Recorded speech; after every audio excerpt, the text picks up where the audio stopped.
Bon matin tout le monde. Bonjour, comment ça va ce matin? Un beau matin avec des percées de soleil, mais chaud, mais assez de nuages pour que ce soit agréable. Je suis bien content. Oui, et aujourd'hui on continue dans Colossiens. Aujourd'hui, je crois qu'on va terminer le chapitre 3 de Colossiens. Qu'est-ce que tu en Incroyable. penses? Oui, je pense que oui. Écoute, ça va avoir pris beaucoup moins de temps que prévu, je pense. Oui, et pourtant ça prend pas moins de temps pour l'apprendre par cœur, hein? L'apprentissage est plus difficile, je vais vous avouer. On est Ben, rendu au verset 18, je pense. 18-19 du 20. chapitre 1. Moi, je suis rendue à 21, je pense. Ah, toi, t'es rendu au 21. Donc, on est Non, moi je encore suis dans le rendu à chapitre 18. 1. Ouais, déjà encore, chapitre 1 est quand même long. Et surtout quand on essaie de l'apprendre, je trouve. Mais on va y arriver, On on va va y y arriver. arriver. On Écoutez, s'est donné 6 semaines, ça fait une semaine. Laisse-toi une ouais, chance. ouais, ouais. Donc, commence tout de suite à lire, s'il te plaît, Colossiens Femmes, 18. femmes, soyez soumises à vos maris comme il convient dans le Seigneur. Maris, aimez vos femmes et ne vous aigrissez pas contre elles. Enfants, obéissez en toutes choses à vos parents, car cela est agréable dans le Seigneur. Père, n'irritez pas vos enfants de peur qu'ils ne se découragent. Serviteurs, obéissez en toutes choses à vos maîtres selon la chair, non pas seulement sur leurs yeux, comme pour plaire aux hommes, mais avec simplicité de cœur dans la crainte du Seigneur. Tout ce que vous faites, faites-le de bon cœur, comme pour le Seigneur, et non pour des hommes, sachant que vous recevrez du Seigneur l'héritage pour récompense. Servez Christ le Seigneur. Car celui qui agit injustement recevra selon son injustice. Il n'y a point d'exception de personne. C'est intéressant parce que le passage qu'on vient de lire, il y a une partie qui est bien encadrée entre deux versets. Ouais, C'est-à-dire qu'au verset 17, on avait lu Et quoi que vous fassiez en parole ou en œuvre, faites tout au nom du Seigneur Jésus en rendant par lui des actions de grâce à Dieu le Père. Et on arrive au verset 23 qui dit Tout ce que vous faites, faites-le de bon cœur comme pour le Seigneur et non pour les hommes, sachant que vous recevrez du Seigneur l'héritage pour récompense. Servez Christ le Seigneur. Je pense que ces deux versets-là sont importants pour se rappeler que les versets qui sont entre les deux ne sont ouais. pas pour mettre une charge ou un fardeau. Non, c'est ça, C'est pour exactement. entretenir des relations de qualité. Oui, c'est ça. En fait, je pense que ça cadre bien. Hein, je sais pas ce qui se passe avec mon logiciel. C'est pas grave aussi. Bon, OK. Je pense que les versets 18 à Deux. 22, tu sais, c'est comme si c'est facile dans l'abstrait de dire que, ben, écoute, ce qu'on va faire en parole, en œuvre, tu sais, on va le faire pour le Seigneur. Dans l'abstrait, c'est facile à dire. Mais dans les relations interpersonnelles proches, puis qu'est-ce qu'il y a de plus proche qu'un couple, Une famille. qu'une famille, qu'un noyau familial? Je pense que c'est là que si le bas doit blesser, c'est là que le bas va blesser. Hein? Donc, et là, Je sais pas pourquoi tu dis ça, en fait. Faudrait que tu expliques ton idée. ben, ce que je veux dire, c'est que si on est pour avoir des conflits, il y a des fortes chances que ça soit déjà au sein. Tu sais, quand tu es à l'extérieur, là, il y a quand même une pression sociale qui fait que tu es moins prompt à avoir des conflits nécessairement. Tu sais, où tu vas baisser la voix, ou tu vas faire en sorte qu'en tout cas, le conflit va être moins manifeste. Tandis que au sein du noyau familial, quand tu es chez vous, entre quatre murs, euh, ça se peut que ce soit là que le conflit naisse. Tu sais. Euh, Ben alors, aussi, tu es tout le temps. puis tu es tout le temps ensemble, C'est exactement. sûr que Ouais. ça a aussi une répercussion. Et c'est puisque tu es tout le temps ensemble, puisque tu vois toujours le défaut de l'autre, c'est facile de commencer à agir avec l'autre en fonction de ce que tu vois de l'autre et non en fonction de, euh, de, de, du- de comment Dieu a établi les choses. Tu sais. Mais en même temps, il faut se rappeler, on avait lu dans Éphésiens 5, 17, qu'il y avait comme cette soumission mutuelle dans le corps de Christ. Et C'est pas 5-17. 5, 5-17, 24. c'est Excuse-moi, 5, ne 24. soyez pas Ouais, inconsidérés. 5, 24. Non, là, c'est les Hein? femmes, soyez soumises à vos C'est maris. quoi alors?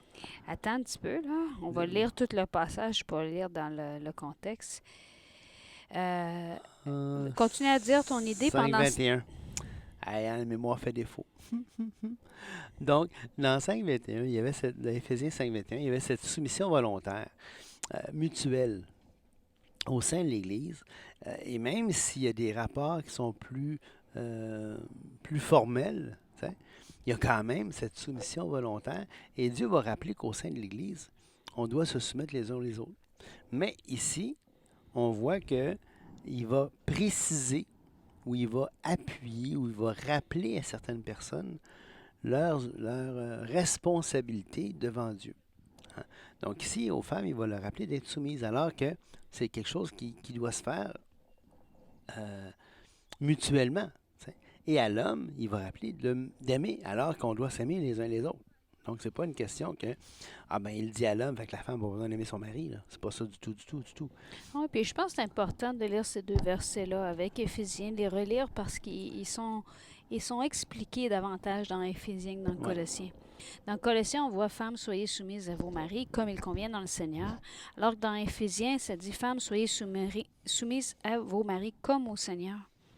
Car le mari est le chef de la femme, comme Christ est le chef de l'Église, qui est son corps et dont il est le sauveur. Donc, il y a comme, et il a probablement que il y a aussi une idée que le mari pourvoyait aux besoins de la femme. Ouais. Souvent, c'était ce sens-là, effectivement. Donc, c'est sûr qu'il était le chef de la femme dans ce sens-là. C'est Ouais. lui qui est l'image de et dont il est le sauveur. Donc, Christ, c'était le sauveur, est le sauveur de l'Église. Oui, exactement. OK. Et ensuite, ça dit, or, de même que l'Église est soumise à Christ, les femmes aussi doivent être à leur mari en toutes choses. Donc, il y a cette soumission volontaire mutuelle, mais il y a aussi, Paul rappelle justement aux femmes cette responsabilité à cause de la, la, le- voyons, la structure du familial. Et c'est pas, faut pas voir ça comme une, c'est pas écrit, femmes, soyez esclaves de votre mari, Non. là. Tu sais, la soumission, ça veut pas dire, c'est aussi de parler, puis de discuter ensemble, puis d'accepter la décision finale, là. Ça veut pas dire que tu n'as pas le droit de parole, là. Non, non, non. Ça, c'est une mécompréhension, Ouais. une Puis, déformation de la soumission. ouais, puis aussi, c'est pas à moi en tant que mari de. Tu sais, il me dit pas à moi de soumettre ma femme. Moi, il dit à moi d'aimer ma femme. Tu sais, qu'elle soit soumise ou pas, je m'en fous. Je dois l'aimer. Alors que. Et je dois Hmm. pas maigrir contre elle. Ça veut dire quoi? Ça veut dire que j'aurais peut-être lieu de maigrir. De maigrir. J'aurais lieu de maigrir, ça c'est sûr. Mais d'être aigri. OK? Disons Donc, que, hein, tu vois, là, j'ai exercé le silence, hein, oui, as-tu c'est ça. remarqué? Mais c'est ce qui est intéressant dans ça, c'est que cette aigreur, pourquoi? Parce que Ben, justement, peut-être que elle ne fait pas ce que tout le monde doit faire, se mettre les uns aux autres. Mais ce qu'il dit, c'est justement aime-la. Peu importe. et si on lit le passage dans Éphésiens encore, qui dit Marie, aimez vos femmes comme Christ a aimé l'Église et s'est livré lui-même pour elle. Même si au moment que Christ s'est livré pour l'Église, on était ennemis, on était pécheurs, Ouais. on était loin, on Ouais. était étrangers. Afin de faire paraître devant lui cette Église glorieuse, sans tache, ni ride, ni rien de semblable, mais sainte et irrépréhensible. C'est ainsi que les maris doivent aimer leur femme comme leur propre corps. Celui qui aime sa femme s'aime lui-même. Exact. Car jamais personne n'a haï sa propre chair, mais il la nourrit et en prend soin, comme Christ le fait pour l'Église, parce que nous sommes membres de son corps. C'est là que je voyais l'image du chef de famille. Ben oui, ben oui, ben oui. Il la nourrit, il en prend soin. Compris, là? Oui. Non, c'est vrai. Les deux, on travaille, fait que les deux, on prend soin l'un de l'autre. Ah, c'est vrai. Mais c'est moi qui ai toujours le dernier mot, tu sais. Oui, chérie? Oui, c'est ça. Arrête. Il y a la Bon, blague, tu sais, là, celui qui. C'est moi qui ai la tête du foyer, du couple, mais c'est elle qui est le cou. Tu sais. C'est comme. Non, non, c'est mutuel, c'est génial. Euh, mais en Afin même, de faire paraître devant lui cette Église glorieuse, sans tache, ni rien de semblable, mais sainte et répréhensible. hmm, Tu vois, il faut que tu me fasses paraître comme ça. non, mais t'es répréhensible, c'est pour ça que je C'est peux te une taquiner. blague. Mais en même temps, c'est circonscrit. Ça veut dire quoi? Ça veut dire comme il convient dans le Seigneur. C'est pas n'importe quoi non plus, là. Elle doit pas, même volontairement, même cette soumission volontaire, elle est pas sans limite. C'est comme il convient dans le Seigneur, ça Et veut on dire. se rappelle vraiment les deux versets que j'ai dit tantôt qui enveloppaient C'est ce ça. passage-là. Tout ce que Ben, vous faites, faites-le au nom du Seigneur Jésus, en rendant des actions de grâce à Dieu. fait que si ton, je sais pas moi, si ton mari il dit, hey, viens, on va aller faire un crime, on va aller faire une banque, ou je sais pas quoi, Ou même ben, si c'est plus subtil, là. ouais, Si c'est quelque chose que tu peux pas faire en toute bonne conscience, en rendant des actions de grâce à Dieu le Père au nom du Seigneur Jésus, ben ça veut pas dire sois son esclave là. ben, absolument pas. Et inversement, comme il faut se soumettre les uns les autres, c'est pas parce que ma femme essaie de me coaxer de faire quelque chose que je peux pas faire en toute bonne conscience Mhm. que je dois Ouais, le puis faire. je peux pas utiliser Les, la les ch- phrase mais il faut que tu m'aimes. Oui, c'est ça. Tu sais, si tu m'aimes, non, non, non, c'est pas ça pantoute, là. Fait il y a comme cette belle balance de la vérité, belle balance de la réalité qu'il faut dire, mais c'est pour ça que, tu sais, un couple, c'est du give and take, là. Un couple, c'est une soumission mutuelle, c'est un amour mutuel, c'est une collaboration mutuelle, c'est une consultation mutuelle, Tu sais c'est, que je t'aime. moi aussi. Mais c'est ça un couple, là. C'est pas, quand ils appellent ça, là, c'est pas du BDSM, là, tu sais. C'est, c'est pas du, Je connais pas ces appréciations là. tu sais, c'est pas une relation d'esclave, de maître, tu sais, de sadomasochisme, là. C'est pas ça du tout, du tout, du tout, là. C'est un amour mutuel, c'est une complicité C'est mutuelle, une c'est équipe. une soumission mutuelle, c'est une équipe mutuelle, tu sais. Fait que c'est là, et je pense que c'est là qui est le cœur de l'Évangile. Au verset 20-21, où est-ce qu'on parle de la relation père-fils ou père-fille, enfants, obéissez en toutes choses à vos parents, ou parents plutôt, je devrais dire enfants, car cela est agréable dans le Seigneur. Donc, on voit encore là que même les enfants doivent être encouragés. Écoute, c'est une lettre qui est écrite à une église. Ouais. Puis Paul a pris la peine de dire quelque chose aux enfants.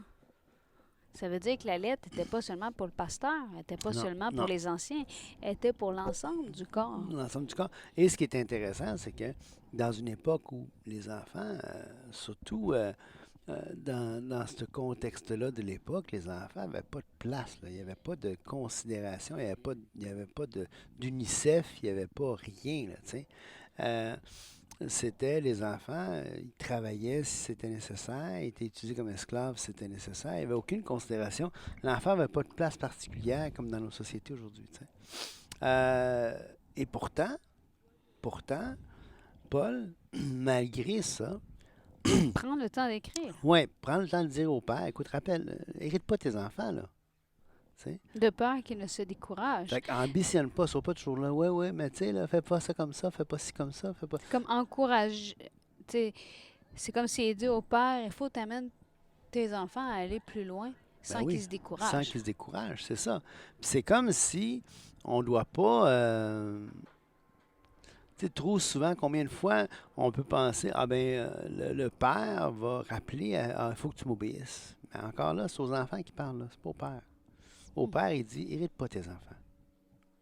Tu sais. Euh, fait que chacun pour soi, Dieu nous dit quelque chose. Puis c'est pas à nous de légiférer pour s'assurer ou pour dominer sur la foi des autres, là, tu sais. Oui, puis encore une fois, dans Éphésiens, c'est intéressant parce qu'il continue, il amène les mêmes choses dans Éphésiens 6, 1 à 4. Enfants, obéissez à vos parents selon le Seigneur, car cela est juste. Honore ton père et ta mère, c'est le premier commandement avec une promesse, afin que tu sois heureux et que tu vives longtemps sur la terre. Et vous, pères, n'héritez pas vos enfants, mais, et là, il faut faire attention, là. C'est pas parce que le père est encouragé à ne pas hériter ses enfants qu'il ne doit pas l'instruire. Mm. élevez-les en les corrigeant et en les instruisant selon le Seigneur, Ouais, mais de telle sorte à ce qu'ils ne se découragent pas. c'est ça. Donc, on voit vraiment la belle balance. Et ensuite, ça parle vraiment des serviteurs. Et dans les deux, autant dans Éphésiens que dans Colossiens, euh, Paul encourage à servir dans la simplicité de cœur. Ça veut dire le mot simplicité ici, là. On a tendance à penser simplicité, faire simple comme au Saguenay. Là. Je ne sais pas si vous connaissez l'expression être simple au Saguenay, ça veut dire pas compliqué. Là. Mais c'est pas ce que le mot veut dire. Simple ici, c'est pas l'antonyme de compliqué. Simple ici, là, ça veut dire c'est haplothèse. Haploïde, c'est quoi une cellule haploïde? Une seule Exactement. cellule. Donc, c'est avec une seule pensée. Ça veut dire que sans dissimulation, sans égocentrisme, tu as une seule pensée. Tu n'as pas de duplicité, dans le fond. Simplicité, c'est opposé à duplicité Hmm.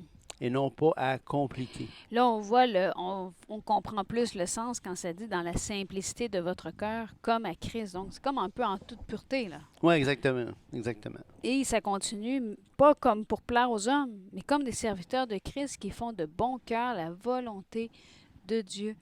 Et ça, c'est important parce que si on revient dans Colossiens, là, j'étais dans Éphésiens, dans Physiciens. Parce que je t'ai parlé de cellules haploïdes. On en arrive maintenant au Colossiens 3, 23. Tout ce que vous faites, faites-le de bon cœur. Ouais. Donc, c'est pas seulement les serviteurs qui doivent faire avec simplicité de cœur leur service à leur maître dans la crainte du Seigneur, ou ça peut être les employés avec ton boss. Là. On peut appliquer ce passage-là, je crois, à toutes les positions dans la société où est-ce qu'on évolue, où est-ce qu'il y a une relation autorité et... hein, Patrice? Oui, oui, absolument. Mais d'ailleurs, on voit serviteur ici. Le mot dans le grec, c'est esclave. Pourquoi nos Bibles traduisent par serviteur? C'est que à cause de toutes les horreurs qui ont été faites là, Au nom de l'esclavage. dans l'esclavage, particulièrement lors des différentes colonisations, et aussi toutes les rates qui se sont passées en Afrique par les Africains du Nord par rapport à et qui vendaient ça ensuite au marché d'esclaves aux Européens qui amenaient ça au Nouveau Monde. Alors toutes ces horreurs-là, là, euh, c'est pas ça l'esclavage à l'époque du Nouveau Testament. C'est pas beaucoup plus glorieux, mais c'est moins horrible en tout cas. C'est pas aussi horrible. Mm. C'est que les gens, soit étaient des butins de guerre, c'est-à-dire qu'il y avait une guerre, puis là, ceux qui avaient été vaincus étaient pris en esclavage et vendus pour rembourser les frais, les coûts de la guerre qu'ils avaient encourus. Les vainqueurs se remboursaient aux frais des gens. Ou soit que quelqu'un n'avait pas d'argent, c'est-à-dire qu'il devait de l'argent, mettons, il avait emprunté de l'argent, incapable de le rembourser. Et là, il devenait esclave pour rembourser sa dette. OK? Vas-y. Et donc, c'était une situation qui était très différente. Là. Il y avait, souvent les esclaves étaient souvent éduqués, il y avait souvent beaucoup d'éducation. Il n'y avait pas vraiment de droits, parce que c'était du butin, c'était des propriétés, mais il était quand même considéré. Là. Et d'ailleurs, si on continue dans Colossiens 4.1, je pense que c'est important de le lire tout de suite parce que ça va bien. Ça dit, Maître, accordez à vos serviteurs ce qui est juste et équitable, sachant que vous aussi, vous avez un Maître dans le ciel. Donc, on a déjà, même à cette époque, euh, Paul qui encourage cette... comment je peux dire ça? Cette justice et cette Ouais, équité. cette justice sociale, cette équité en disant, dans un contexte où est-ce que c'est impossible de changer ça, là. D'autant que dans le contexte, c'était financier, c'était des ententes légales, tu sais, même dans le cadre de la guerre. Alors, c'était quand même très différent. Maintenant, tout ce que vous faites, faites-le de bon cœur. Tu en as parlé un petit peu.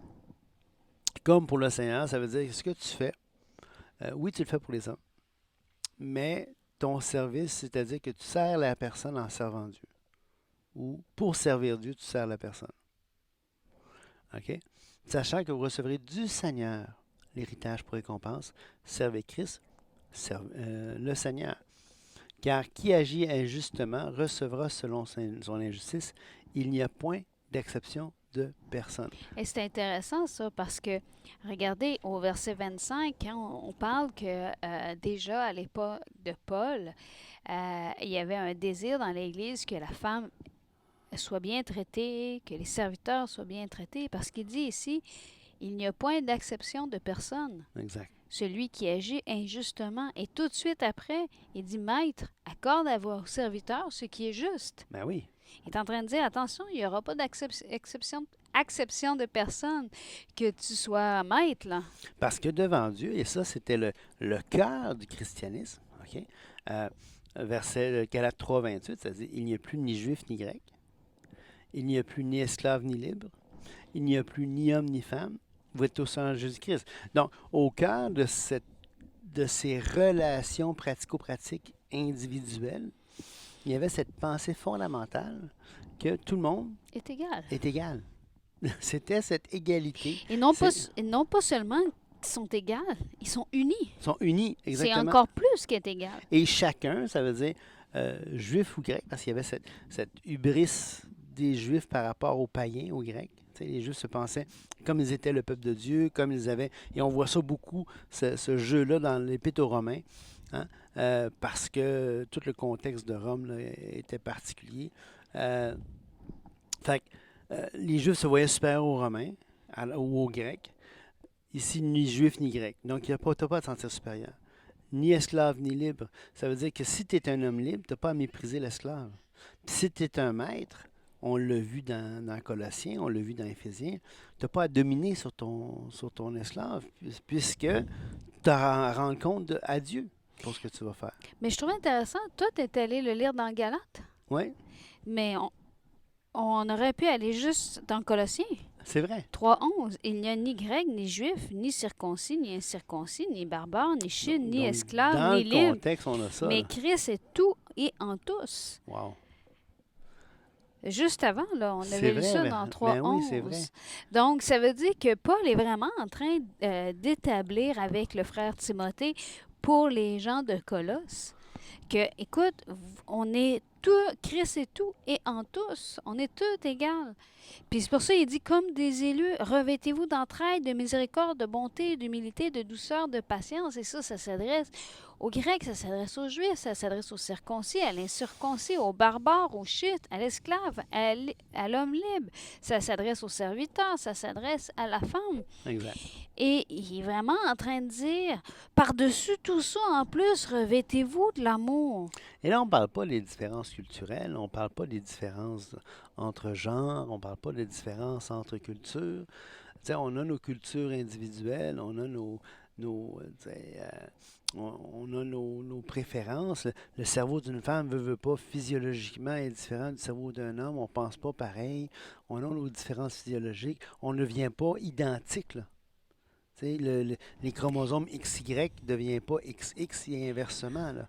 La réalité demeure la réalité. Ce qu'il dit, c'est que devant Dieu, puis ensemble, on est tous un, puis on est tous égaux On a toutes devant la Dieu. même valeur. On a tous la même valeur. Et je pense que c'est pour ça que dans ce contexte-là, il prend aussi la peine de dire, ouais, mais attention, là, je vous dis, vous êtes toutes égales. Ça ne veut pas dire que je veux que les femmes se mettent à dominer les hommes ou que les hommes se mettent à à écraser. Non, c'est ça. Et c'est pour ça qu'il amène les femmes, ton mari, enfant, père, serviteur, maître, pour rappeler que malgré le fait qu'on est un, qu'on fait tous partie du même corps, que Christ est tout et en tous, on a quand même chacun un rôle Exactement. dans la société. Ouais. On a une place dans cette société-là. Et cette place-là ne nous dénigre pas, au contraire. Elle prend sa valeur quand tout ce qu'on fait, on le fait de bon cœur, comme pour le Seigneur et non pour les hommes, sachant qu'on va recevoir du Seigneur l'héritage pour récompense. Alors servons Christ, le Seigneur. On termine le chapitre 3. La prochaine fois, on commence le chapitre 4, même si on l'a On l'a commencé. commencé. Fait que Dieu vous bénisse au bout. Au revoir. Au revoir.